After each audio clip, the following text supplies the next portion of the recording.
Wes Goldberg, cold open question of the day. I don't know if you're an MMA fan or a UFC fan in any way, but they did an event at Sphere in Las Vegas this weekend. First professional sporting event at Sphere. U2 has played there. It's been like a music venue in Las Vegas more than anything else, Mhm. but this was the first sporting event there.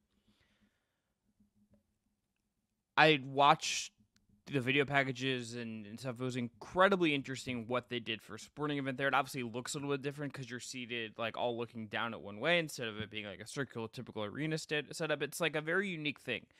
So let me ask you this: what caliber of NBA or WNBA game would we need to justify the cost? Because it was like a $20 million production cost night for TKO Holdings, like the parent company of the UFC and WWE. So very expensive. You can't just like host regular home games there when the Las Vegas NBA team's there, or do like the regular Aces games there or something, right? And there's also Right. like this feels like a one-off kind of thing. So, A, are you interested in having like a basketball game in that kind of setting? And B, like, what is the stakes of the game we would need to put something there? So first of all, yes, I'm interested in putting it there because I'm just interested in different in general. And the question or the concern, if I were an NBA player, that I would have is, how do I play here? It feels like maybe shooting threes and doing normal basketball things would be very difficult with the sort of distraction that the sphere brings. Yes. That said, not my problem. That's their problem to figure out. So I would be. What if we did the play-in tournament final there? We're already doing it in Vegas. Instead of doing it at the arena there, just do it in the Sphere. You don't have to do the whole play-in tournament portion that's in Vegas at the Sphere. I don't think that that's necessary, but you could do the final there. I think that's fine, and it's expensive, but have your advertising partner, have Emirates or whoever does it now pay for it. I think that's okay. Yeah. I think I would. The NBA Cup Final is a good one. I think the problem that you could run into that is like you have to make sure you're getting to really make it work and make it hit its potential. Wes, I think you would need to like you would need certain caliber of star in that game. Like you need a Luca in that game. You can't just have like a random NBA Cup final where it's like, well, the Bulls made it and Zach Levine's. You know what I mean? You can't, and like maybe that's not likely to happen, but it's like you need like the biggest stars to really make something like this sing and make it worth it. Because like the ticket prices, I'm sure on top of that would be insane. Like I am almost I'm not really worried about NBA players figuring out like and getting used to the environment. I think it would take them maybe a quarter, and then a lot of these guys just kind of you would figure it out. I mean, what the court would look like in terms of safety, I think would be a Yeah, point of conversation. Like I know like this. Like Eric Spoelstra has bemoaned how the Cavs court at Rock'n'Roll Fieldhouse there's like a big drop down and like a Heat player I'm forgetting his name tore his ACL and Spo True blamed it on the Smith. court. Yeah. Yeah, so like this whole thing. So you'd have to like get the safety part of it right. I think it's almost like an economic question of like how you stack this enough where people are willing to pay a lot of money for these tickets. The NBA already in a lot of ways, Wes, I think is going towards wanting to they care more about I think your upper middle class to like white collar customer in terms of pricing than they do like your average fan. So this would fit into that kind of mold in some ways. But how do you get someone to pay like $1,000 for the worst seat in the house for something like this? Is like the NBA Cup final Yeah. on its own just doesn't feel like enough. No, that's a really good point. Nobody cares about the NBA in-season tournament already. So to take this thing that nobody cares about and make them pay more money for it does not seem like the best business idea. So I definitely see your point. I think maybe the answer here is that you're not going to put anything there. It's probably what it is. Now, Yeah. maybe you could do events like the Hall of Fame induction or some sort of like off the court event. Maybe there's something that can happen there, but I don't know that a basketball game is the best. I don't know that the Sphere is the best place for a basketball game. That's my the juice might not be worth the squeeze. In other words, The only one that comes to mind in like the short term is LeBron's last year. He gets a home game at the Sphere. And that's also when they announce that he's gonna be part of the Vegas ownership right? group or something. Like it needs to be like that, but then it's like, do you want to take away his last game from? No, you want it in front of as many fans as possible. You Yeah, probably again the Sphere doesn't work as a basketball venue probably, but yeah. Yeah, it might be nothing. Also, But I yeah. do wonder if the NBA front office is already thinking about this. Like, what can we do things that don't make sense all the time, so maybe that's not going to stop them. It's entirely possible. I mean, they are in bed with Amazon now, and notably, one of the things I read coming out of that event was that as the UFC is gearing up for its broadcast rights deal coming up in like a year, it was pretty notable that Jeff Bezos was there, and Jeff Bezos was like Yeah. front and center. And it's like if Jeff Bezos wants to do this and is willing to pay for it, then you probably find a way to do it. Would be my guess. What about the now that they're a All-Star game? broadcast partner. Because then the All-Star game, Yeah. because you have the concert and the music and the accoutrements and all that kind of stuff that the Sphere is sort of built for and geared towards. So you could do Las Vegas All-Star game, halftime show in the Sphere. Everything changes. You could do a dunk contest with all like the 360 panoramic. This is how the whole this thing. is how the dunk contest gets This is how you saved. say- Is that, like, yeah, the this is how you dunks save look the dunk better contest. because It's they the Sphere. because they get to spend more time like designing art and graphics for their dunks as opposed to the dunks themselves. I think you could do it. I think if you were to do the Vegas All-Star game, you still have to obviously travel from city to city. But whenever it's Las Vegas' turn, maybe you do it at the Sphere. Or you do definitely events at the Sphere. You don't have to do the whole thing. But maybe the dunk contest in the Sphere. There's zero reason why the dunk contest and the three-point shooting contest, by the way, have to be on a real basketball court. They only use half the court. So you could build half a court in the Sphere and do it that way. Yeah. I'm in on this. I want Right. to. I think you Figured it out. See, a good brainstorm session. Yeah, and like the UFC is not going to be the only sporting event to do something there. The only other ones that I think it's plausible they could do it. Like obviously, if the NFL could do it, they would be like, "Yeah, let's do it." But like, I just can't imagine a football game in the Sphere. I think it would have to be like it's these other things. It'd be boxing, WWE, professional wrestling as a whole, and the NBA. Those are like the three. Those are the Home run three. derby? Can Might you not work. imagine? Someone breaks the Sphere. It's like when you're a kid when you Aaron hit Judge when- just has a baseball go through the Aaron- Sphere ceiling. Yeah, and it's like, all right, that was $10 million of damage done by Aaron Judge hitting a fastball out of the Sphere. It'd be really cool though. It would be sick. The Oakland A's first game when they moved to Las Vegas at the Yeah, just Sphere. well, then you run back into the problem of nobody goes to that. So Hey, look, we'll see how they do in AA Sacramento. You know, they're gonna be fun times. Excited for whatever that's gonna look like. But on today's show, we've got 3 news stories we missed last week.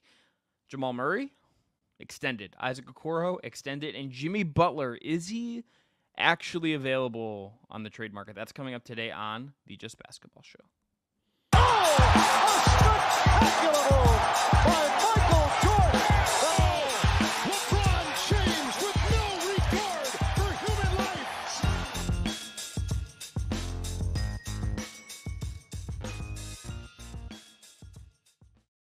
Hey there, welcome into the Just Basketball Show. Chris Manning, Wes Goldberg with you twice a week covering all things hoops. If you haven't already, follow, rate, review on your podcast app platform of choice. Hit subscribe on the Just Basketball Fans YouTube channel. Check us out on TikTok, Instagram, and X. Want to tell you, too, about the sponsor of today's show. That's BetMGM. Support for today's show comes from BetMGM, and if you haven't signed up for BetMGM yet, use our bonus code JustBasketball, and you'll get up to a $1,500 first bet offer on your first wager with BetMGM. Here is how it works.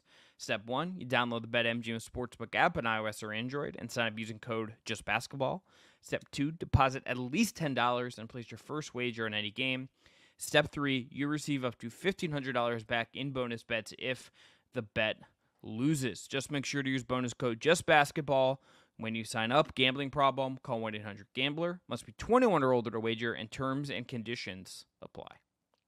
All right, Wes, let's start with Jamal Murray, the big story, I think, in terms of NBA contract news over the last week.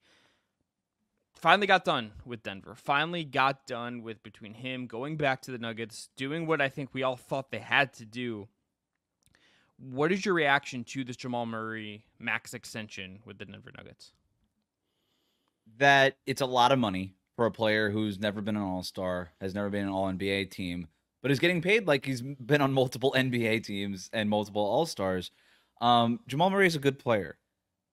I don't think that in a vacuum he's worth 4 years, $208 million. I don't think that that's polarizing of a... Yeah. but tied to the Nuggets for 5 years, 244 in total. Like that, they're paying close to a quarter of a billion, quarter of $250 million basically for Jamal Murray. And yeah, I mean, I think in today's CBA, you basically get 2 max guys, and you have to build the rest of the roster around them. Nikola Jokic isn't going anywhere. Obviously, he's your top guy. He's your max guy. Now Jamal Murray is that max guy, and it's been a rough few months for him. He is coming off of his best regular season ever, but the playoffs weren't great. The Olympics were even worse. There's questions about his health, but this is definitely a signal that the Nuggets are committed to Jamal Murray. Where I will stop short of criticizing the deal is that it's very clear that the Denver Nuggets are not paying max money for Jamal Murray. They're paying max money for the 2-man game between Nikola Jokic and Jamal Murray. And they're betting on the fact that, Jokic with Murray with Jokic, just has a ripple effect across the roster. It's greater than the sum of its parts, and one of those parts is the best player in the NBA, right? And so even with that, they're paying for the 2-man game that is the crux of their entire offense. It's the identity around which the entire team is built. They're paying for that. They understand that maybe Jamal Murray in a vacuum isn't the same player as some of these other point guards in the Western Conference is, but the relationship he has with Jokic, the innate chemistry that him and Jokic seem to have, that part is irreplaceable, and that part is worth paying for.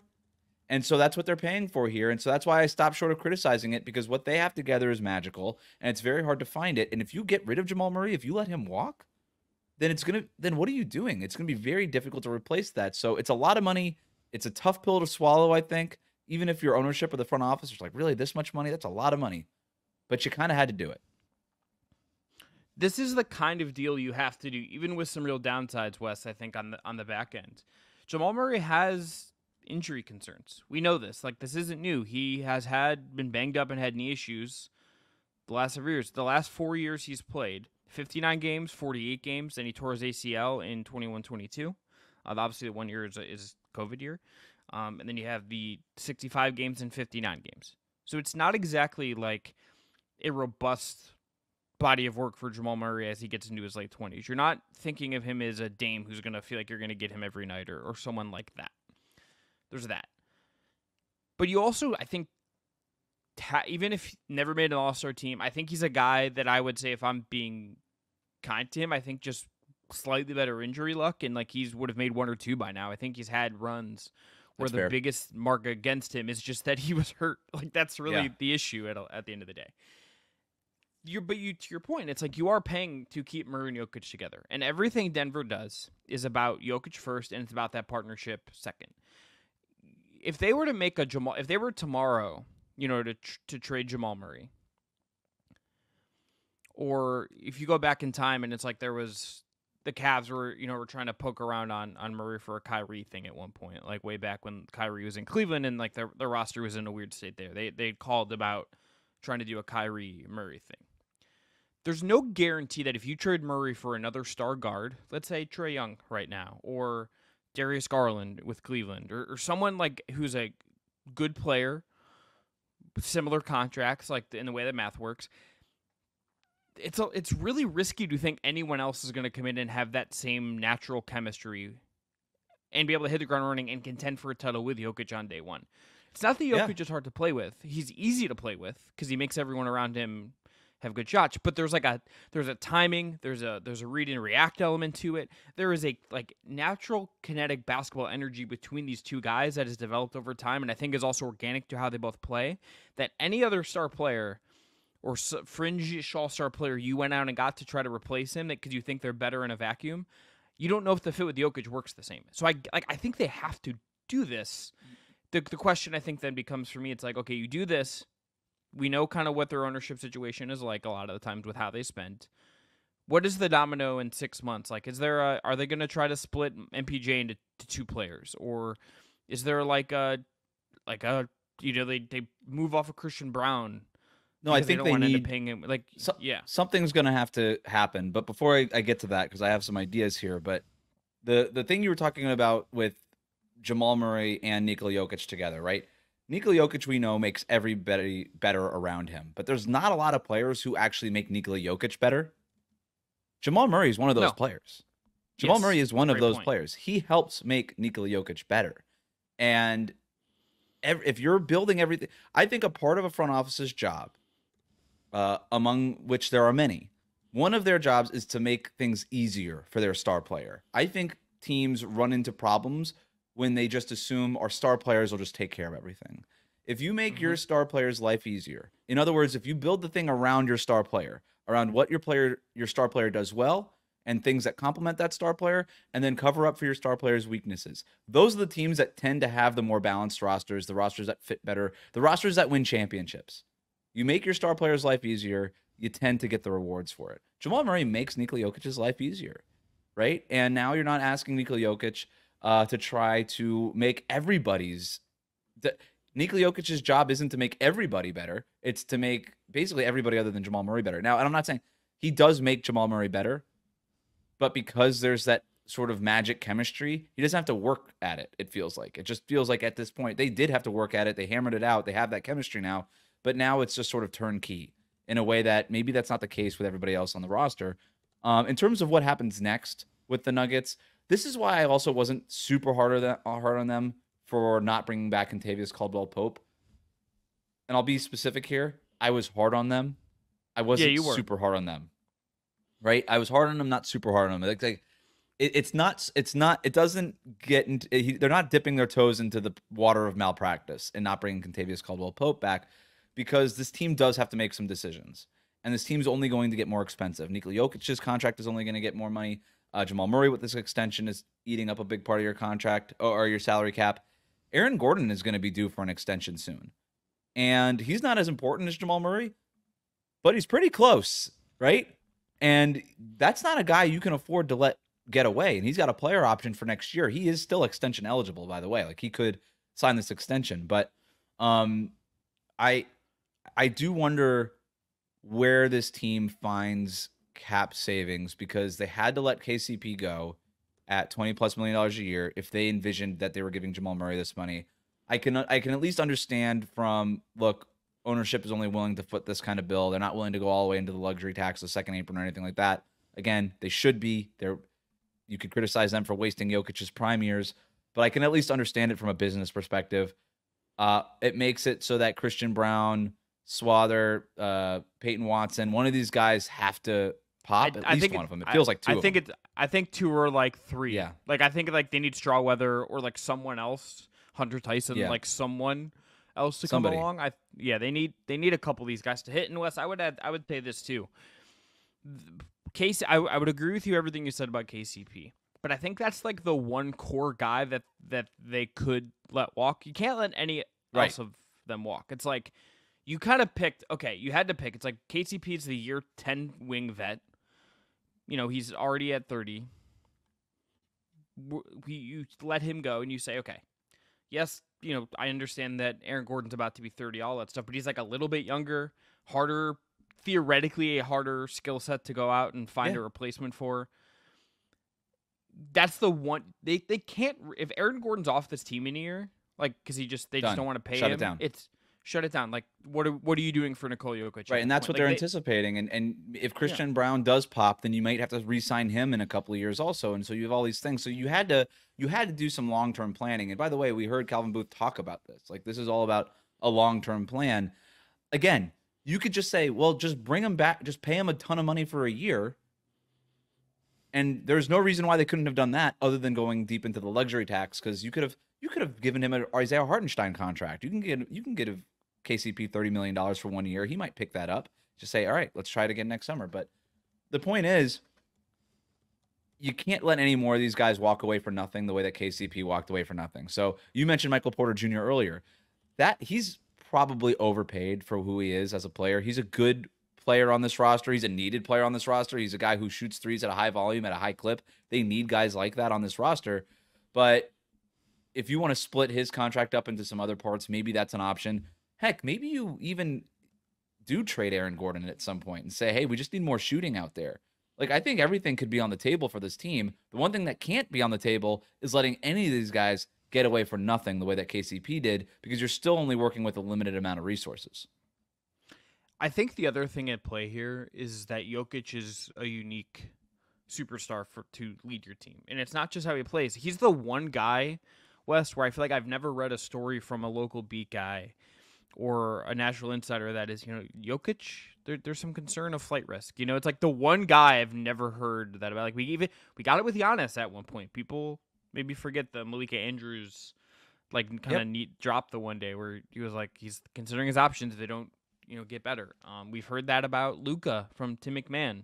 We've heard about Jimmy Butler, as we're going to get to later. We've heard about that with everybody except for Jokic among the top 15 to 20 guys in the league, and especially the upper echelon in the top 5, the top 3. He's the one guy we've never heard that about. But I wonder if even he, considering he doesn't I know we think of him as the horse guy and he just wants to be in Serbia doing his horses and doesn't really care about this. You aren't as good as him year after year if you're not a competitive motherfucker who wants to win at the end of the day. He wants to win, right? So what is the line for Jokic where you don't piss him off is sort of where I'm wondering here as they build this. Yeah, up. I mean, you win the championship in 2023. You're close to making the Western Conference Finals last year. You don't make it. You've had a talent drain on the roster for 2 years. You've lost Bruce Brown. You've lost Jeff Green. You've lost now KCP. You replaced them with Russell Westbrook and Dario Saric, which is a huge downgrade. You're banking on some internal improvement. This, to me, is the last year. If you don't get back to at least the Western Conference Finals, if it's not clear that, hey, as long as it's clear to Jokic that there was something that they could have done on the court to make the NBA Finals, I think he'll be okay with it. But as soon as he looks around the locker room and he says, we just don't have enough, then, and as the, teams like OKC and Minnesota start stacking talent on their rosters, maybe, after a couple of years. I'll also say this. Jokic isn't really that guy to apply pressure to the front office. Aaron Gordon isn't that guy. He's a little bit more soft-spoken, I think. Jamal Murray might be that guy, though. I think Jamal Murray, if he's got an all-star caliber season and he's locked up into this max contract, and when you give him a max contract, you're telling him, hey, we're building around you. You're a core foundational part of this team. If there was ever doubt before, which there shouldn't have been, there's certainly no doubt now. What's stopping Jamal Murray from going to that front office and saying, hey, stop being cheap? I think Jamal Murray, that's definitely in his personality to go up to somebody in ownership of the front office and say, no, we need more. We can't keep letting good players walk away for nothing. I believe he was also at the Sphere. Big UFC guy, Jamal Murray. Where are they in terms of teams with pressure this year, Wes? Well, and the Nuggets part of this on this. Where, in terms of teams that have pressure on them to win something this year, to make the season hit its ceiling, where are they at on that for you? Because I both feel some stress for them, and then I also think they won a title 2 years ago. They still have Jokic in his prime. The window isn't short by any means, and I wouldn't be shocked if they just have the same result as last year, where they get to the second round and the West is just loaded and whatever. But where are they in terms of your pressure index when we think about teams that are going to have a lot on them this season? So I don't have a list of my pressure index in front of me. I would just say they're pretty high.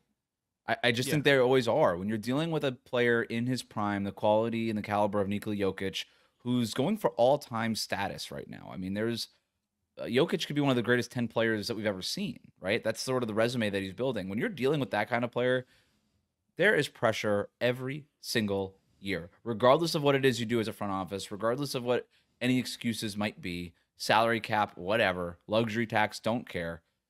You've got pressure. And so it's a lot. And I think this team, to me, do they need to win a championship? I don't know. They just won in 2023. We tend to just have such short memories with this stuff. Yeah. And discount how hard it is to win a championship. But to make the Western Conference Finals, I think anything less than that, anything of making the conference finals to me would be a failed season for Denver. Western Conference Finals. That means you have a chance to make the finals. And once you're in the conference finals, once you're in the NBA Finals, obviously you have a chance to win the whole thing. So this is a team that needs to get back to the conference finals. Yeah, I'm there as well.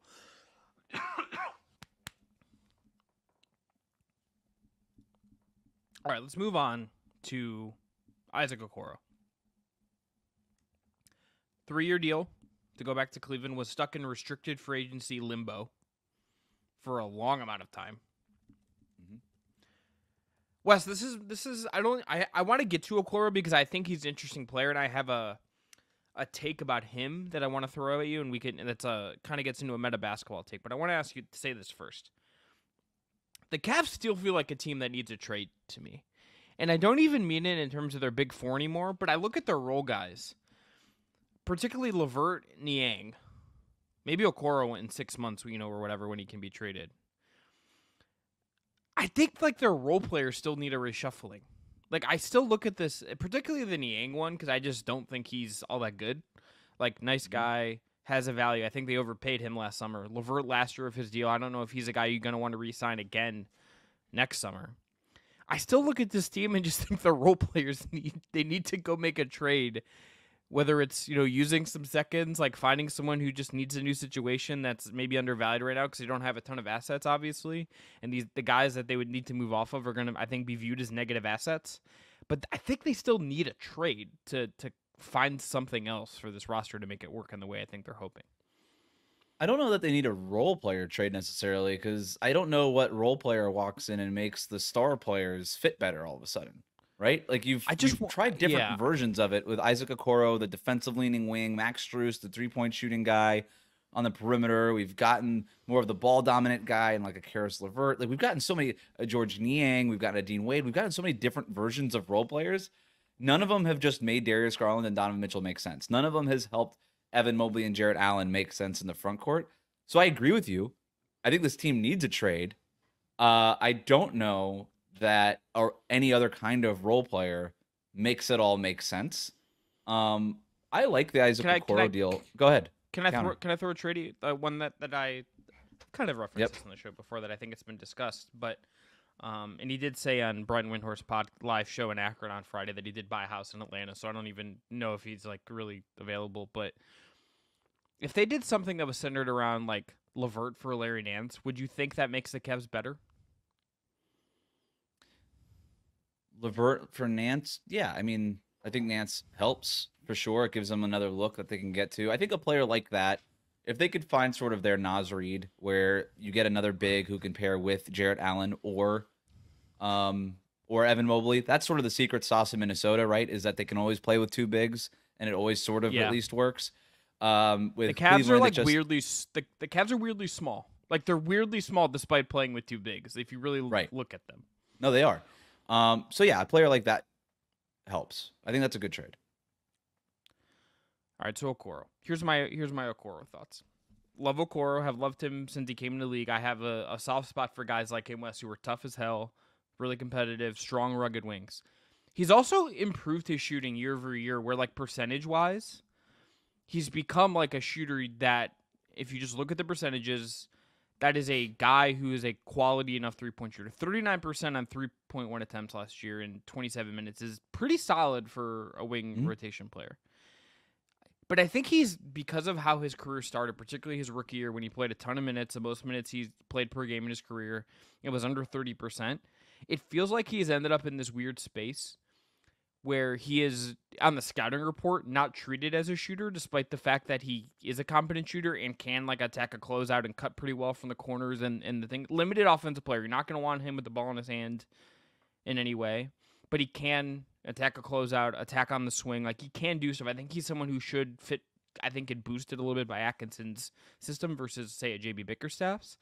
But I think is like compared to like a Max Strus as the other side of it, Max Strus was like a 35% 3-point shooter last year. He gets treated like he's much more dangerous in that percentage because of his reputation and the volume. Okoro's like the opposite, and I think that's like, it's such a weird thing because I think like the numbers tell you useful player, defensively really solid, probably their best perimeter defender outside of throwing Evan Mobley in to defend a Jimmy Butler or Durant or something for stretches.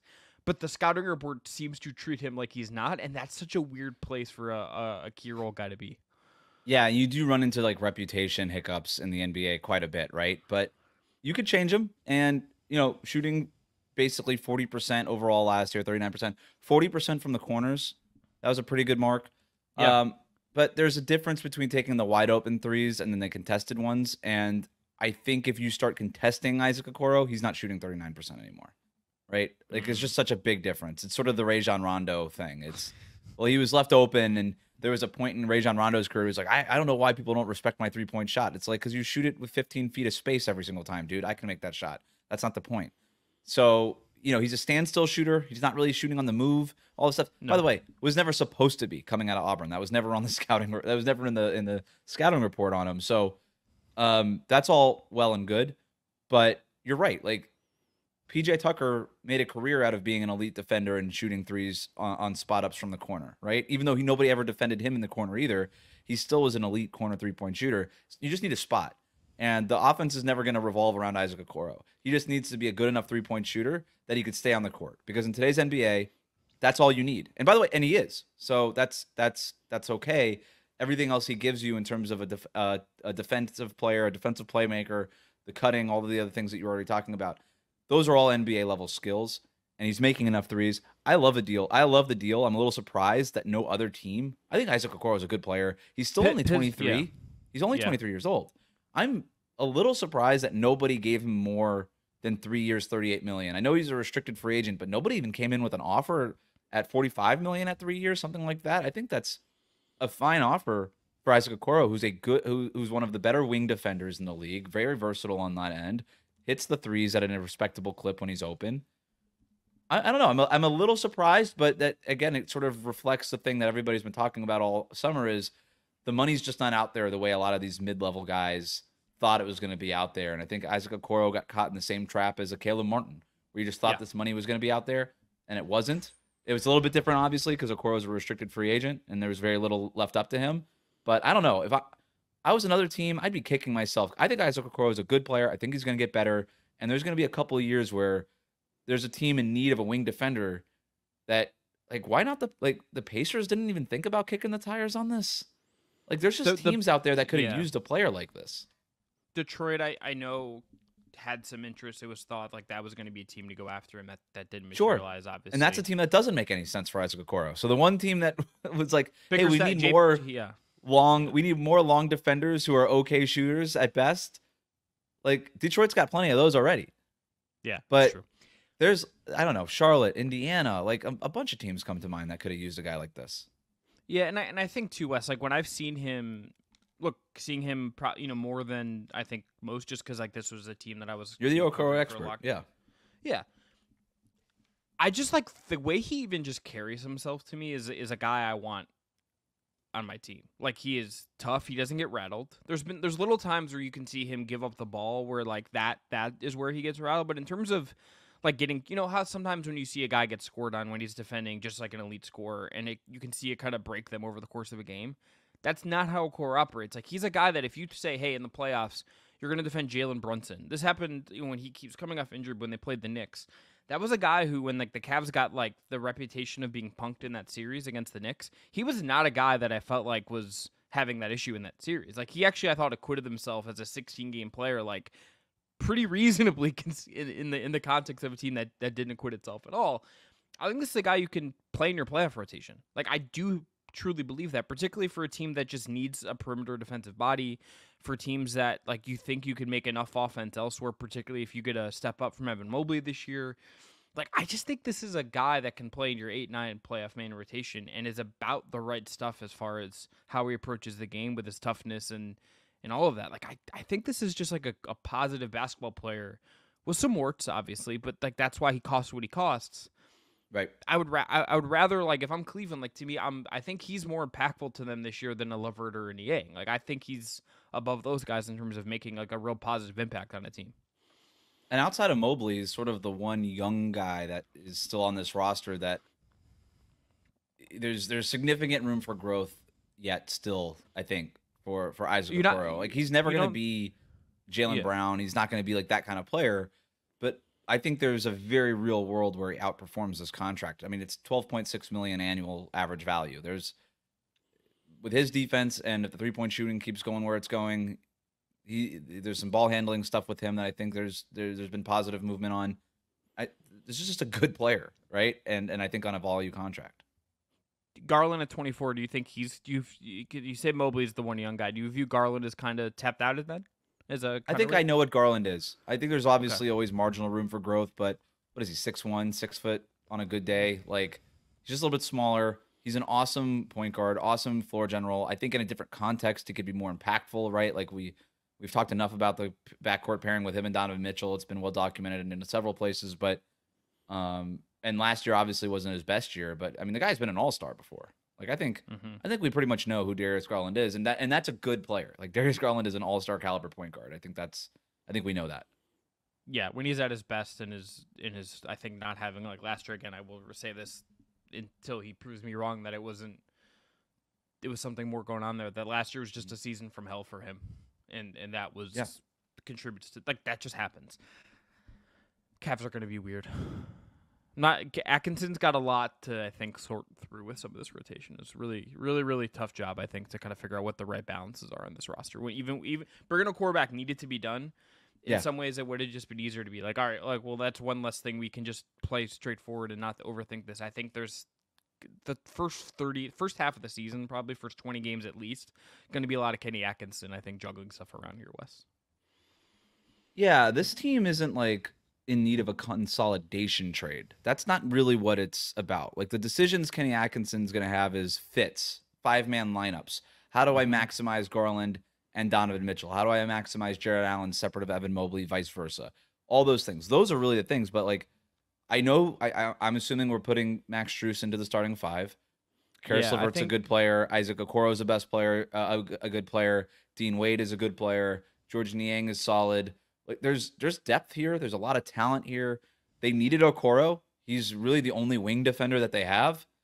And so there wasn't an option where you say, like, let's get rid of this guy because it just makes the lineup decisions easier. No, I think having Okoro makes some of those lineup decisions easier, not having Okoro. So, it's not a depth concern. This is not a too many guys problem. It's that some of the guys don't fit problem. And that's what Kenny Atkinson has to figure out. Yeah, it's quite tricky in that spot. All right, last thing of the day, Jimmy Butler. Wes, talk us through this. Jimmy Butler reportedly as reported by Sam Amick, I believe, on one of the Athletics NBA shows, said that the Warriors had some interest in Jimmy Butler, who is last year of his deal, looking for an extension that he hasn't signed as of yet, and that the Warriors may have made some calls this summer about Jimmy Butler. Is this a thing you could see happening, Wes? Jimmy Butler to the Golden State Warriors? Short answer is no, because both of those teams are in cap hell. The luxury tax, second apron, blah, blah, blah. It just makes it really hard to pull off a trade without like getting another team involved or one of these teams like Miami basically taking on equal or more money just to be worse. You know, like, so it's just, I was on a Warriors podcast with a friend last week and we were trying to talk through the deals, and like every deal that I thought worked for Miami didn't work. Like the Warriors wouldn't want it and vice versa. So I don't really see it happen. I think the basketball fit is great. I think Jimmy Butler as an inside-out player playing next to Steph as an outside-in player, yin-yang kind of combination, I think that works. Jimmy Butler, I know it makes sense from the Warriors' standpoint because they've been so desperate to find a co-star for Steph, right? We know that they were trying to get Paul George, Larry Markkinen. There was that ESPN report that they called the Lakers about LeBron James in February. Like, they're looking for a co-star. And outside of LeBron, obviously, who was never really a realistic target, like Paul George, Larry Markkinen, awesome players. Jimmy Butler is a different cat. Like, that's on another level. That guy's NBA Finals tested. And if you're trying to maximize the Steph Curry window, which we talked about a couple of weeks ago, Jimmy Butler is one of those guys you could do it. Jimmy Butler's still looking for his first ring, hungry for that. Steph Curry, can he go get his 5th ring? Jimmy Butler can help him get that. But again, to me, my takeaway from this was that all the things that we've talked about with Jimmy Butler, this could be a contract year. He's got a $52.4 million player option next summer. That's a lot of money to say no to. So I think there's this overwhelming assumption that Jimmy Butler is just going to be a free agent next year. I'm not assuming that. Until he says no to $52 million, I'm not assuming anything.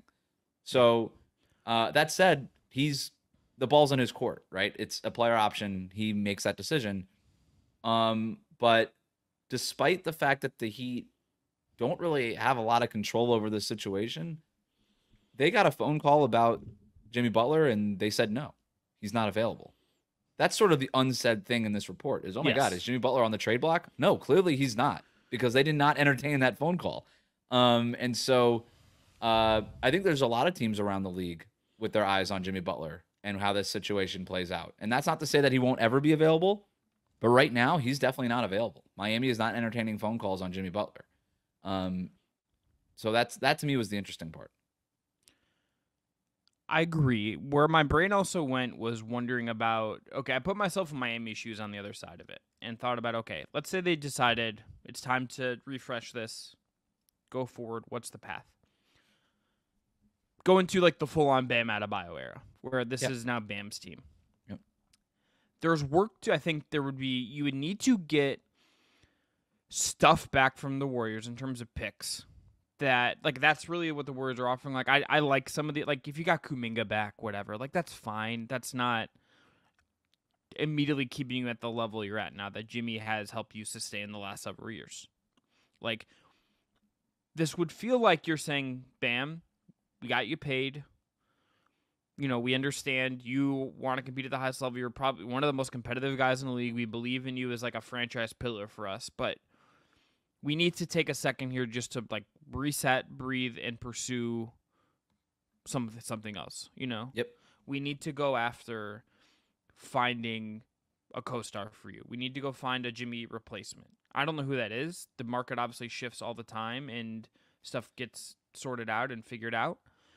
But Bam at 26, like, you have time, theoretically, with him where you don't need to rush into giving him doing something crazy at the short. You're not in the same time crunch as you are with Jimmy Butler, where it's why this team has chased Damian Lillard, Kevin Durant, like veterans.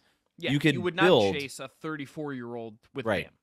And that opens up options because you could still get a 34-year-old with Bam. Bam's been in 2 NBA finals. He's ready to win a championship right now. He's good enough of a player to be the second best player, I think, on a championship team. So if that 34-year-old comes around, then fine.